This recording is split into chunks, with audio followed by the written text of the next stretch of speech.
the percentage of intelligence that is not human is increasing. And eventually, we will represent a very small percentage of intelligence. I try to convince people to slow down AI, to regulate AI. This was futile. I tried for years. Usually there'll be some new technology. It will cause damage or death. There will be an outcry. There will be an investigation. Years will pass. There will be some sort of insight committee. There will be rulemaking. Then there will be oversight, eventually regulations. This all takes many years. This is the normal course of things.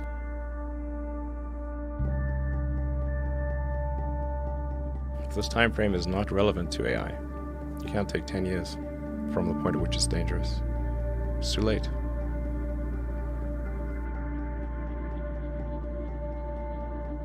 But one thing is for sure, we will not control it. Your phone is already an extension of you. You're already a cyborg.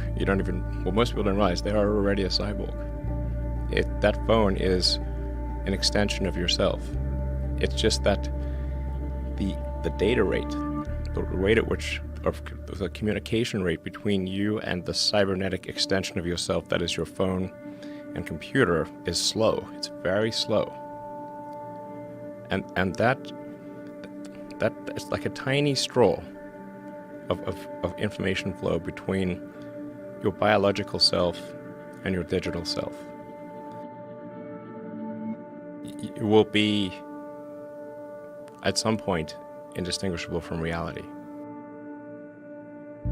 If you assume any rate of improvement at all, then games will be indistinguishable from reality. Or civilization will end. One of those two things will occur.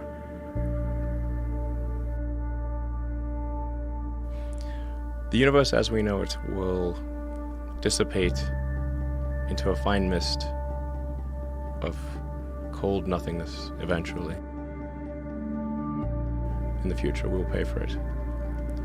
It's just not paid for now. I don't think you'd necessarily want to be me. It's very hard to turn it off. It's like a never-ending explosion. I think when I was, 5 or 6 or something, I thought I was insane. It was just strange. It was like, I'm strange. How many things can you buy that you really love, that really give you joy? So rare, so rare. I wish there were more things. That's what we're trying to do. Just make things that somebody loves. Like, what are the set of things that can be done to make the future better? So I think that a future where we are a spacefaring civilization and out there among the stars, this is very exciting. This makes me look forward to the future. This makes me want that future. There need to be things that make you look forward to waking up in the morning. You wake up in the morning, you look forward to the day, look forward to the future. In a future where we are a spacefaring civilization and out there among the stars, I think that's very exciting. That is a thing we want. Whereas if you knew we would not be a spacefaring civilization but forever confined to Earth, this would not be a good future. That would be very sad, I think. If there are two futures, and one future is we're out there among the stars, and the things we read about and see in science fiction movies, the good ones, are true. We have these starships, and we're going to see what other planets are like, and we're a multi-planet species, and the scope and scale of consciousness is expanded across many civilizations and many planets and many star systems. This is a great future. This is a wonderful thing to me, and that's what we should strive for. Wouldn't hurt to have more love in the world. I think people should be nicer to each other. Give more credit to others, and don't assume that they're mean until you know they're actually mean. It's easy to demonize people.